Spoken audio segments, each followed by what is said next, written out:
Today is freezing. Right now is -6, but the wind chill is almost like -10.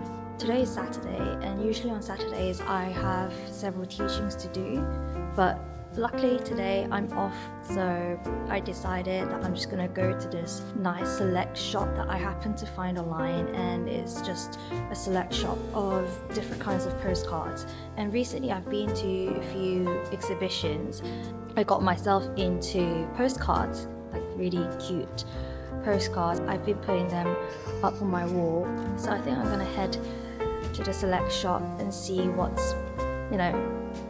they've got. So at the beginning of this year, I made a promise to myself. A promise to slow down, to seek out the small joys that often go unnoticed, and to create space for moments of connection. So I decided to step away from the familiar and venture into a part of Seoul I had not visited before. My destination was 성북동 엽서가게, a postcard select shop I had come across online. With curiosity as my guide, I set out on this journey, one that turned out to be about much more than postcards. As I approached the small storefront of the shop, I could feel a sense of anticipation building within me. The door was unassuming, almost blending into the quiet street, but as I stepped inside, it was as though I had entered a different world, a world filled with warmth, nostalgia, and stories waiting to be discovered. The first thing I noticed was how intimate the space felt. It wasn't large, but it didn't need to be. Every corner seemed thoughtfully curated, with postcards neatly arranged in rows, each one inviting me to pause and take a closer look. There were postcards of all kinds, vintage designs with faded colours, modern minimalist prints, and whimsical illustrations that made me smile.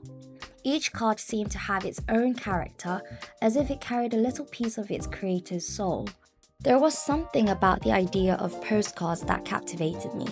These small, humble pieces of paper hold a kind of magic. They carry stories, emotions, and connections across time and distance. They remind us of a slower way of communicating, of truly taking the time to share a thought, a feeling, or a memory. The shop owner greeted me with a warm smile, and though their presence was subtle, it added to the welcoming feeling of the space. There was no rush, no pressure to decide. It felt like I was given the gift of time, to linger, to explore, to let my mind wander as I carefully chose the postcards that spoke to me. At the back of the shop, I found a small desk tucked into the corner. It was simple, with just enough space for a postcard, a pen, and a quiet moment to myself. I chose one of the postcards I had picked, a design that felt personal, almost like it had been waiting for me. Sitting down, I let my thoughts flow, writing a message to my boyfriend. Each word felt meaningful, as if the act of putting pen to paper added weight to my feelings.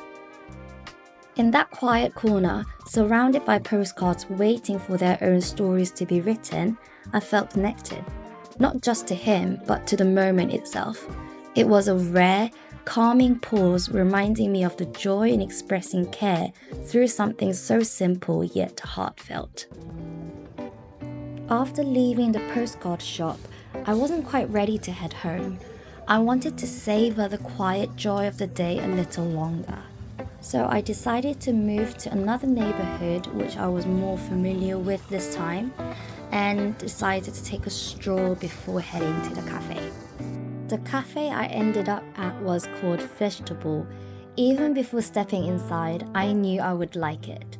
The name itself brought a smile to my face because it reminded me of my childhood nickname, 채소, which means vegetable in Korean.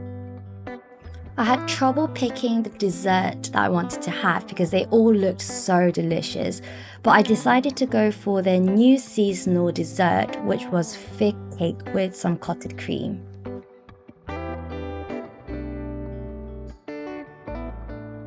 The dessert I ordered was simple yet perfect, the kind that feels like a hug in every bite.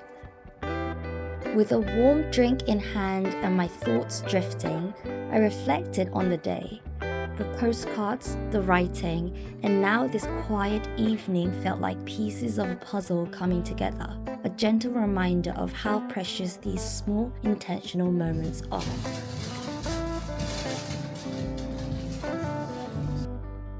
By the time I left the cafe, the city had taken on a calm, nighttime glow.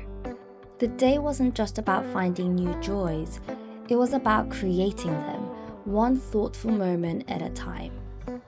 This journey reminded me that joy doesn't have to be loud or extravagant. It's in the small gestures, the quiet discoveries, the moments we take for ourselves. It's in looking at the world a little differently and finding treasures in the ordinary. So here's to those small steps, to letting curiosity guide us, and to finding new joys in the most unexpected places.